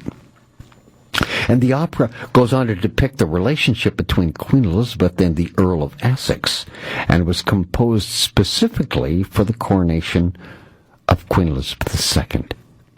It was poorly received, it's said, even by Queen Elizabeth herself, and supposedly one of the writer Britain's few critical failures, and was not included in the series of complete Decca recordings of his life's work. But, on a very auspicious date, the date of the 8th United States President to die in office, John Fitzgerald Kennedy's death, the date that marked that sacrificial death and consecration of the new Atlantis, the new global system that's coming, November 22nd, 1963. Brian Fairfax conducted a concert performance of it, which was the opera's first performance in any form since its inaugural production in 1953 on the coronation date of Queen Elizabeth II. November 22nd, 1963, just happens to have been the composer's 50th birthday. This also Occult hides the fact that, well, that's the true reason for the performance to be staged, connecting the coming new Atlantis, the new global system, to the Fairy Queen bloodline, the mystical power of that blood, of the House of Windsor, British royalty. Sir Francis Bacon wrote the book called New Atlantis. Bacon also was a favorite of Robert de Vereux, 2nd Earl of Wessex. By 1591, he acted as the Earl of Essex's confidential advisor, as a matter of fact. Queen Elizabeth I's favorite was Sir Francis Bacon. And history records that Queen Elizabeth I was impressed by his precocious intellect and used to call him the young Lord Keeper. Both characters, the Earl of Essex and Queen Elizabeth I, are the principal characters in the Fairy Queen opera. And it was Sir Francis Bacon who openly urged the execution for Mary, Queen of Scots, the real, true bloodline descendant. This was the rightful heir to the throne, taken by Queen Elizabeth I, who put Bloody Mary on trial, using her trumped-up charges of treason, then summarily executed her by dropping her head to the floor.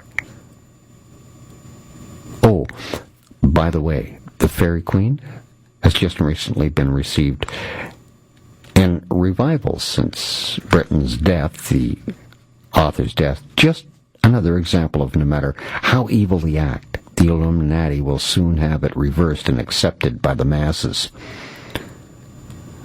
A nymph doubles as an elf or a fairy. They can range from water, sea, air, wood, flowers. Definitions of a nymph describe it always of much beauty.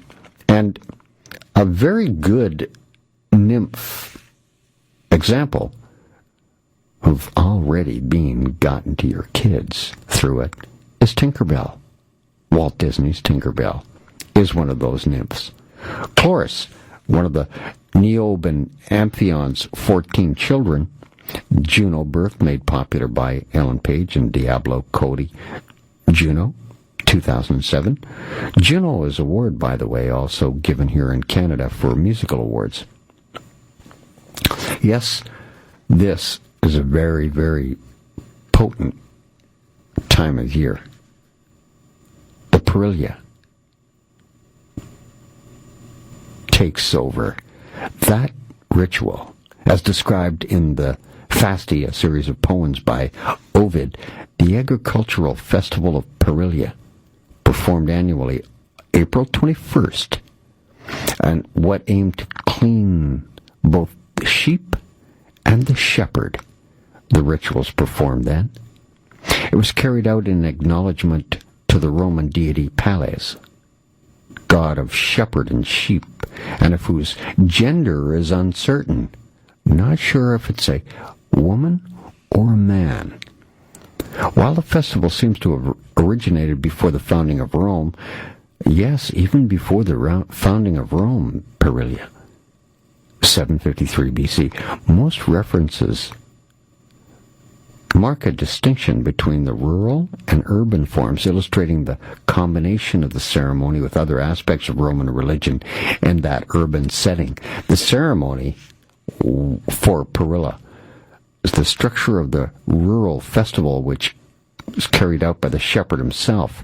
After the sheep pen had been decorated with green branches, yes, green again, and a wreath draped on the gate, the remainder of the ceremony took place in a sequential fashion.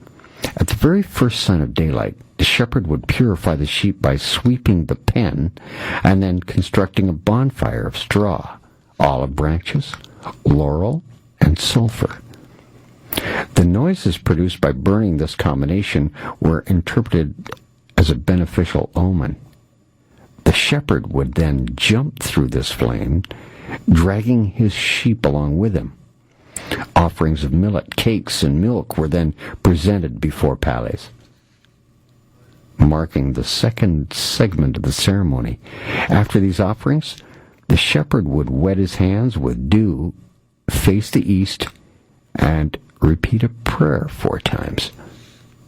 The prayers requested Pales' assistance in freezing the shepherd and the flock from evils brought about the accidental wrongdoings. Say trespassing on sacred grounds or removing water from a water source that was sacred. The final portion of the rural festival involved the use of the beverage Baranica, a combination of milk and sapa, kind of a boiled wine.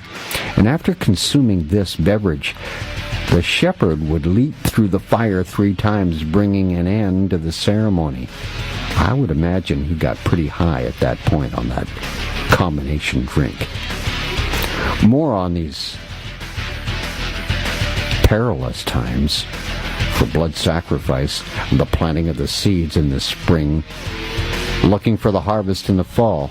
I'm back with more in a moment on Talk Radio AM 640 on Space. I'm the Spaceman. It's Talk Radio AM 640. Final segment, tonight's show.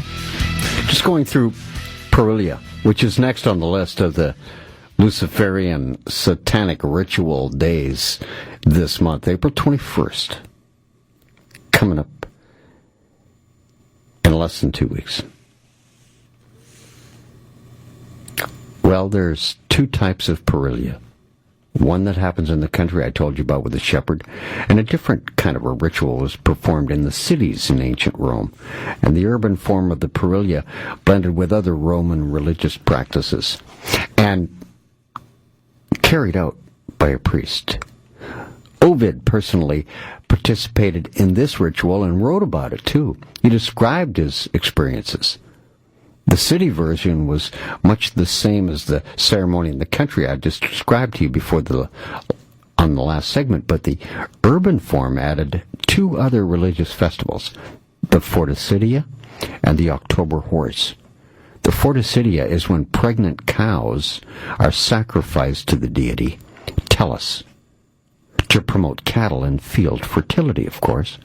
The unborn calf is burnt, then removed from the womb, and burns the dead calves, after which the ashes are ceremoniously sprinkled on the people for their purification. The October horse is a right-hand horse of the team that won a chariot race on that particular October 15th the previous year. Together, the ashes of the unborn calf. Yes, they take a pregnant cow, you see, and burn it, and then go and get the calf inside that is already dead in the womb. That's burnt too.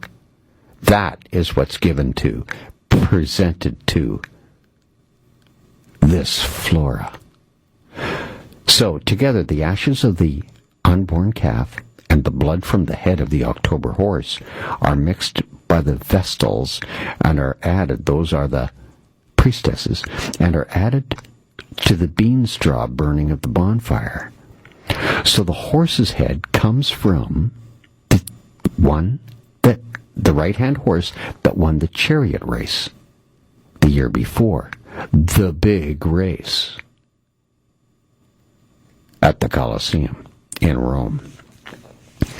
By the end of the late Roman Republic became associated with the Pilia and the birthday of Rome. While there exists numerous accounts on the foundings of Rome, the one related to in the particular Pilia is described by Ovid in the Fasti. According to this myth, Romulus, one of the twins, upon landing in Rome on that day in the Pilia, took a stick and a line, engraved in the ground, a pomerium that defined the boundaries of the new city. Then he prayed to the gods Jupiter, Mars, and Vesta, asking for protection of this area.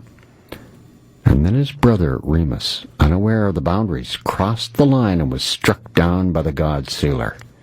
Over time, and under the influence of several Roman rulers, the structure of the Pilia changed after that. First, after Caesar heard the news of the Roman victory at Munda at 45 BC, around the date of the Pilia, he added games to the ceremony, and at these games the citizens would wear crowns in Caesar's honor. And secondly, in 121 AD, Hadrian found a new temple of Venus in Roma and changed the festival's name to Romania. Yes, I tell you this because it's the history that we're still ritually going through and participating in. Because the Illuminati have never changed their Luciferian god over 7,000 years of rule, with different religions coming and going, being superimposed over top of to hide the Luciferian belief system of our elites. You see, the goal of the Illuminati is to control all of us, all humanity in the New World Order. Have you noticed with machinery they're getting rid of the workforce? They don't need you anymore. You're useless to them. Only a few will have a place in this new world order that's to come. The Illuminati is very mindful of its final moments and has left to realize this goal of this new world order. It has been established for a long time, hiding behind the world's governments and corporations, but they are still in the midst of creating the subliminal hex on humanity that makes us all believe, once and for all, never to question anything they say again. These people are totally convinced that they will succeed. The Illuminati titular head is the elite royal bloodline that controls world affairs through institutions like the United Nations, NATO, the World Bank, the International Monetary Fund, the Red Cross, the U.S. Federal Reserve, you name it, they own it. In one way or another, their agenda is laced with deceit and corruption. The whole world has been deceived by their reality, manipulation. The biggest weapons they have against you and I is to create fear and to create greed within our own consciousness. Yes, enlightenment to the Illuminati is everything. Enlight. A beam of light passing through a prism creates a rainbow of color, right? When this rainbow is placed on a two-dimensional plane and in the shape of a color rainbow, which is one of their symbols of the New World Order, 3 primary colors appear. They are red, yellow, and blue. And these colors must appear at 120-degree intervals on the color wheel, or the rainbow effect of the light's composition disappears. 120 degrees is 10 times 12. These two tables make up the two major number systems used to create science and magic, which is their religion. The Illuminati needs to keep this relationship of 120 degrees intact. Otherwise, the number system needed to manipulate humanity would disappear, just like the divided light broken up by the prism. In other words, we would be immune to their occult trickery. We would not be able to be brainwashed or the black magic spell to work on us. They need the prism to break up the real God's truth, the true God's, which is pure light, white light, that when refracted and broken up, standing with your back against the sun at a 42-degree angle, 42, the reason why that number is in baseball, the one who broke the color barrier, the one who broke the white light into various different colors, Jackie Robinson, the first black player ever in Major League Baseball, number 42. They're going to be parading that number out on all the diamonds, all through MLB, coming up in the next few weeks. It's all about the refraction of pure light, breaking it up. Satan, Lucifer, is the destroyer. He breaks apart white light and forms color.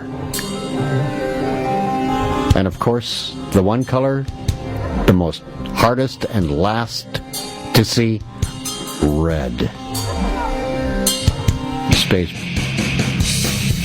is done. This has been A View from Space on Talk Radio AM 640. Coast to Coast is next. I'm Space. I'm